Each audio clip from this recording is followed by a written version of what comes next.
Madame, bonjour et bienvenue sur le Media News pour votre bulletin d'information. Le président Abdelaziz Bouteflika va très bien. Il vous salue et demande de préserver les valeurs de la République et d'être nationaliste, a assuré hier le Premier ministre Abdelmalek Sellal depuis Tougourt, dans la wilaya de Ouargla, où il effectue une visite de travail. Sellal répondait ainsi à un groupe de travailleurs qui l'ont interpellé à l'issue de sa visite du chantier de réalisation d'un hôpital de 240 lits sur leurs éventuels postes permanents lorsqu'ils souhaitaient la guérison à Bouteflika. À la même occasion, le Premier ministre a insisté sur les délais de réalisation de cet hôpital et le lancement de 2 autres hôpitaux de 60 lits chacun, à Rouisset et Megarine.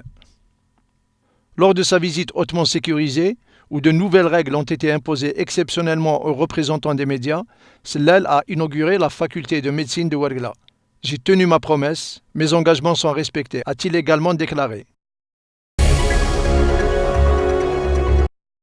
Le ministre des Affaires étrangères, Ramtan Lamamra, a affirmé jeudi à Washington que l'Algérie est un pays exportateur de paix et de stabilité, tout en rappelant qu'elle a vaincu le phénomène du terrorisme. Dans une communication donnée au Centre d'études stratégiques et internationales, qui est un groupe de réflexion américain non gouvernemental basé à Washington, M. Lamamra a mis l'accent sur les efforts de l'Algérie qui a réussi à combattre et vaincre le terrorisme tout en réconciliant les Algériens à la faveur notamment de la Charte pour la paix et la réconciliation nationale, approuvée par voie référendaire en 2005. Dans le cadre de ce think tank, le ministre s'est attardé aussi sur la position de l'Algérie et ses efforts allant dans le sens d'instaurer la paix et la sécurité dans les pays de la région, ainsi que dans la sous-région du Sahel. Il a affirmé à cet égard que l'Algérie encourage l'ensemble des actions et des initiatives allant dans le sens de lutter contre le terrorisme dans le but d'instaurer une paix et une sécurité durable dans la région et de par le monde. Le chef de la diplomatie algérienne a cité notamment l'accord de paix et de la réconciliation nationale paraphé par les parties maliennes à Alger le 1er mars dernier, au terme de 5 rounds de pourparlers et négociations. Le ministre a également évoqué le dialogue interlibyen, entamé en Algérie et dont l'objectif demeure identique à celui du Mali, à savoir rétablir la paix et la sécurité dans ces 2 pays et préserver leur intégrité territoriale. En ce sens, l'Algérie est impliquée dans l'élaboration du dispositif de l'architecture pour la paix et la sécurité dans la région et en Afrique, sachant qu'elle abrite le Centre africain d'études et de recherche sur le terrorisme, a rappelé le ministre. L'Algérie demeure également active dans diverses initiatives, entre autres celles des pays du champ Algérie, Mauritanie, Mali et Niger, du Sahel et du comité d'état-major opérationnel conjoint, de même que sa participation aux différents forats et rencontres au niveau international pour l'instauration de la paix et de la sécurité. Les intervenants au cours de cette rencontre ont affiché pour leur part un intérêt grandissant et exprimé beaucoup d'égards à l'Algérie. À cet effet, le directeur du département Moyen-Orient au CSIS, John B. Alterman, a salué le rôle de l'Algérie et sa contribution dans l'instauration de la paix et de la sécurité dans le monde. M. Lamamra avait présidé jeudi avec le secrétaire d'État américain John Kerry la clôture de la 3e session du dialogue stratégique entre l'Algérie et les États-Unis. Le ministre des Affaires étrangères, Ramtan Lamamra, procédera vendredi à l'inauguration du nouveau siège du consulat d'Algérie à Grenoble, lors d'une cérémonie qui réunira les représentants de la communauté établie dans la circonscription. L'acquisition de nouveaux locaux pour le consulat entre dans le cadre des efforts déployés par le gouvernement algérien et de sa politique d'amélioration des conditions d'accueil et de la qualité des prestations de services en direction de la communauté algérienne établie à l'étranger. Le consulat d'Algérie à Grenoble couvre 4 départements, l'Isère, la Savoie, la Haute-Savoie et les Hautes-Alpes, et compte une communauté nationale de plus de 68 000 compatriotes.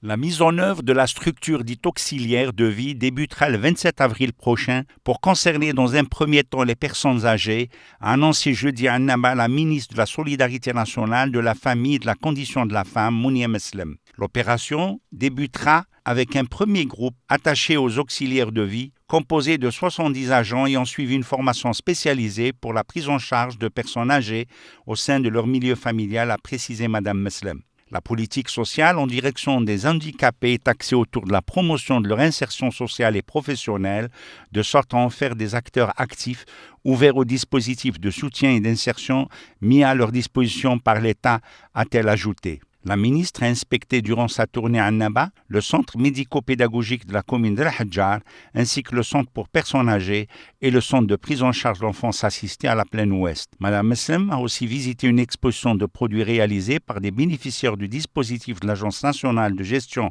du microcrédit, organisée à l'école des jeunes aveugles, où elle a suivi un exposé sur les activités de l'Agence de développement social. Madame Meslem a insisté sur la dynamisation des cellules de proximité et la promotion de l'insertion professionnelle des catégories démunies. Elle a également procédé à la remise de décisions d'attribution de microcrédits ainsi que des certificats de qualification professionnelle à des jeunes et à des femmes rurales. Un incendie spectaculaire s'est déclaré vendredi matin dans l'espace commercial souterrain situé en plein cœur de Constantine, place du 1er novembre. Une quarantaine de boutiques et plus de 110 tables servant aux commerçants ont été entièrement ravagées par le feu. L'intervention des pompiers a été difficile en sous-sol, dans un endroit barricadé. Ce n'est qu'après 3 heures que le sinistre a pu être maîtrisé. Le souterrain de Constantine est situé sur un axe stratégique constituant un des repères de la ville. Ces accès ont fait l'objet d'une importante opération d'embellissement en prévision de la manifestation Constantine, capitale de la culture arabe, dont l'ouverture officielle est prévue jeudi prochain. Une enquête ouverte par les services de sécurité devra déterminer les circonstances qui ont présidé à la déclaration de cet incendie. 11 hauts fonctionnaires et militaires marocains risquent un procès en Espagne pour génocide au Sahara occidental, après l'enquête d'un juge espagnol qui a dénoncé jeudi des attaques systématiques contre les civils entre 1975 et 1991. Le juge Pablo Ruz de l'Audience nationale, spécialisé dans les affaires complexes, estime qu'il existe des indices rationnels permettant de juger les 11 inculpés pour des faits de génocide dans les conclusions d'une enquête ouverte en octobre 2007. Son arrêt, qui peut faire l'objet d'un recours, suit la demande du parquet qui s'était déclaré favorable à ces poursuites il y a quelques mois, selon une source judiciaire. Les autorités marocaines n'avaient pas réagi en début de soirée. Le Sahara occidental est un sujet sensible entre Madrid et Rabat depuis l'annexion par le Maroc en 1975 de cette ancienne colonie espagnole et le conflit armé de 16 ans qui a suivi entre les forces marocaines et le Front Polisario, réclamant le droit à l'autodétermination. Depuis novembre 1975, date de l'occupation par le Maroc du Sahara occidental, et jusqu'en 1991, la population civile a fait l'objet d'attaques systématiques et généralisées de la part des forces militaires et policières marocaines, accuse le juge dans ses conclusions. Pour lui, il s'agissait bien d'un génocide, car les critères qui permettent de retenir le crime de génocide étaient bien réunis, les victimes ayant été persécutées en raison précisément de leur origine. Le magistrat a lancé un mandat d'arrêt international contre 7 des inculpés et délivré 4 commissions rogatoires pour les 4 autres personnes, afin que leur inculpation leur soit notifiée et que les autorités fournissent plus d'informations les concernant. Parmi les 7 premiers figure Abdelhafid Ben Hachem, l'ancien gouverneur de l'administration territoriale du ministère de l'Intérieur marocain jusqu'à 1997, Saïd Ouassou, le gouverneur de Smara entre 1976 et 1978 et son successeur Hassan Houchen. Le militaire Abdelhaq El-Mdawar et le colonel de la gendarmerie royale Driss Sbahi sont particulièrement pointés du doigt par le juge. Ces hauts gradés ayant été les chefs du quartier général des forces armées et de la gendarmerie de Smara lors de l'annexion du Sahara occidental. Le magistrat considère ces 2 derniers comme responsables des tortures administrées à Hadram Abdelrahman, arrêté le 15 décembre 1975 chez elle, arraché par la force à son bébé de moins d'1 an qu'elle allaitait. Elle fut ensuite torturée durant 1 mois et demi tous les jours, pendant un temps indéterminé avec des pauses de 10 à 15 minutes. Elle était notamment attachée par les pieds et tête en bas pendant qu'elle était frappée à coups de bâton, ou couchée nue sur une table et frappée jusqu'à ce que la peau se détache. Le juge cite aussi le cas d'Omar Bouzaïd Ahmed Baïba, un commerçant de nationalité espagnole, arrêté le 10 juillet 1976 par des membres de la gendarmerie royale à Smara, et torturé au moins pendant 4 mois et 15 jours, à coups de décharge électrique, avant que sa famille ne perde sa trace. L'enquête avait été ouverte par le juge Balthazar Carson en octobre 2007, après le dépôt d'une plainte par des associations de défense des droits de l'homme et des familles de victimes faisant état de la disparition de plus de 500 Sahraouis à partir de 1975. La justice espagnole avait alors cherché les responsabilités éventuelles de 13 suspects sur un total de 32, dont certains sont décédés. Pro-droits de l'homme d'Espagne a salué les conclusions du juge, estimant qu'elles constituaient une avancée décisive contre l'impunité face aux graves violations des droits de l'homme perpétrées par les forces militaires marocaines contre la population civile sahraoui.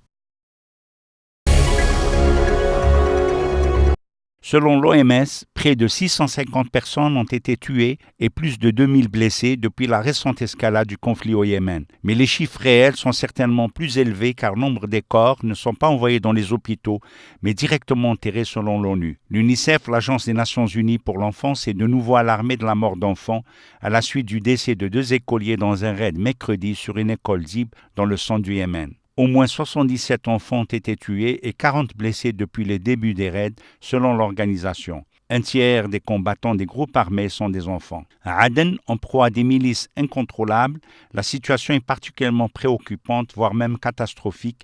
Elle se détériore d'heure en heure, a averti le coordinateur des affaires humanitaires de l'ONU dans ce pays, M. Van der Klo. L'ONU a demandé vendredi une pause humanitaire immédiate d'au moins quelques heures par jour au Yémen pour permettre d'acheminer davantage d'aide dans le pays. De son côté, un porte-parole du Haut-Commissariat de l'ONU pour les réfugiés a indiqué que durant les 10 premiers jours, 317 réfugiés yéménais étaient arrivés à Djibouti et 582 arrivés, en majorité des Somaliens, ont été enregistrés dans différentes régions de Somalie. Beaucoup de personnes essaient de quitter le Yémen, mais n'y arrivent pas en raison de la pénurie de carburant et des tarifs élevés fixés par les opérateurs de bateaux, a indiqué le porte-parole du HCR, Adrian Edwards, à Genève. Des associations d'Américains arabes musulmans et asiatiques ont annoncé jeudi avoir porté plainte contre le secrétaire d'État John Kerry et son homologue à la défense Ashton Carter pour que Washington évacue ses ressortissants coincés au Yémen en guerre. Sur le terrain, le ministère de la Défense a été touché jeudi lors d'un raid aérien de la coalition arabe sur Sanaa, contrôlé par les rebelles chiites Houthis et leurs alliés. D'autres positions ont été visées, des bases de la garde républicaine à Faj'atan et Arhab,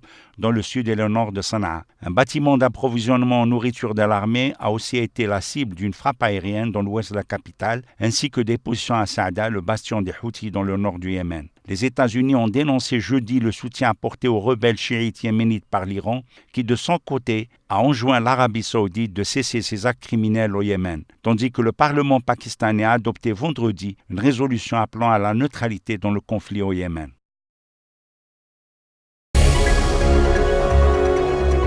Au moins 15 civils afghans ont été tués vendredi en Afghanistan dans 2 attaques à la bombe, dont un attentat suicide visant un convoi de l'OTAN revendiqué par les rebelles talibans qui ont affirmé que plusieurs soldats américains y avaient été tués ou blessés. Les 2 attaques ont eu lieu dans les provinces de Nangarhar à l'est et Ghazni au sud-ouest, 2 régions très infiltrées par les talibans. La plus sanglante a eu lieu sur une route de Ghazni où une bombe a explosé au passage d'un minibus transportant de nombreux civils. Au moins 12 ont été tués et le véhicule a pris feu. Au moins 3 autres civils ont été tués dans un attentat suicide à la voiture piégée visant un convoi de l'OTAN près de l'aéroport de Jalalabad, principale ville de l'est du pays. 4 civils ont également été blessés.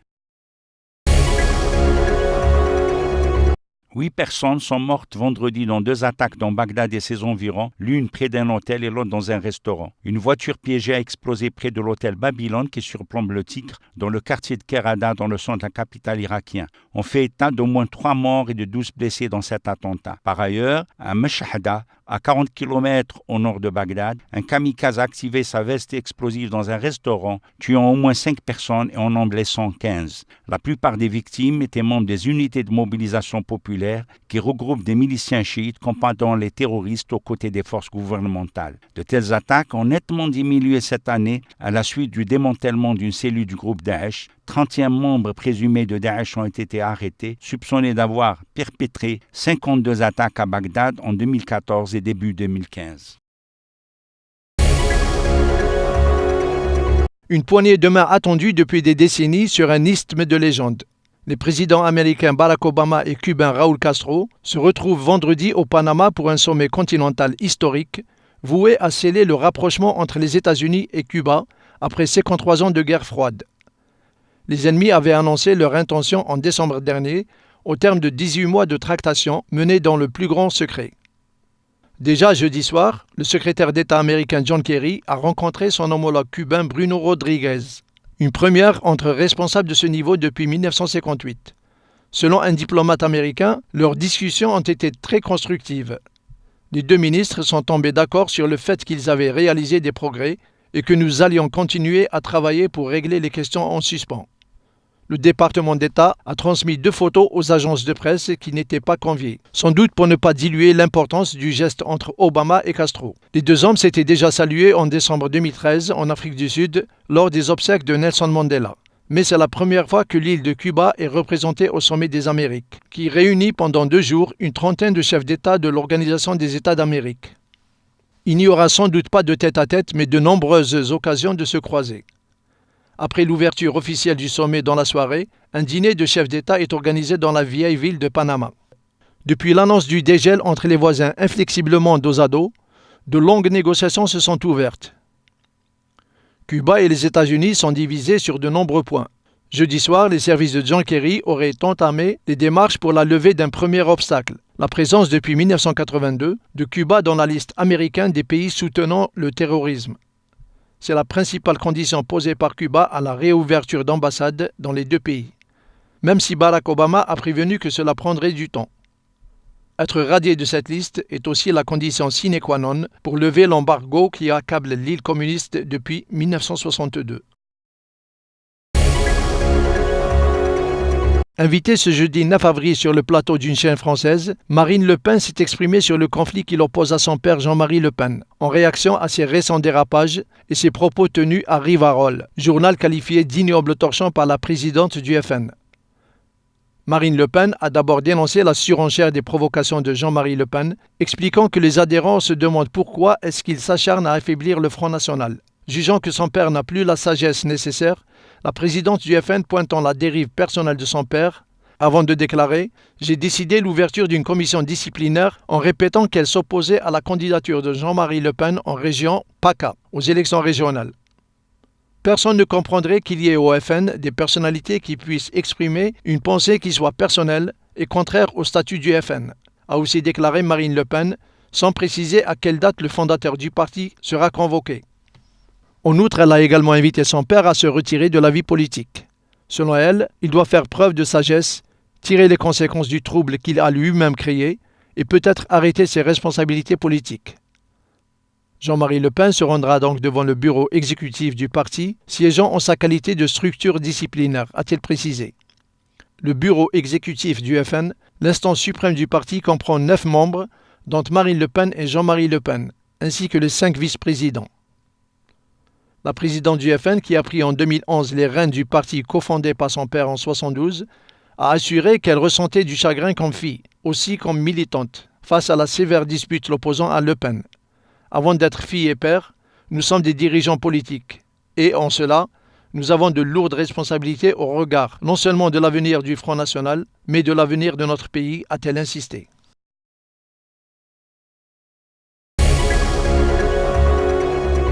Le secrétaire d'État français chargé des anciens combattants, Jean-Marc Todeschini, souhaite se rendre en Algérie pour commémorer le 70e anniversaire du massacre de Sétif.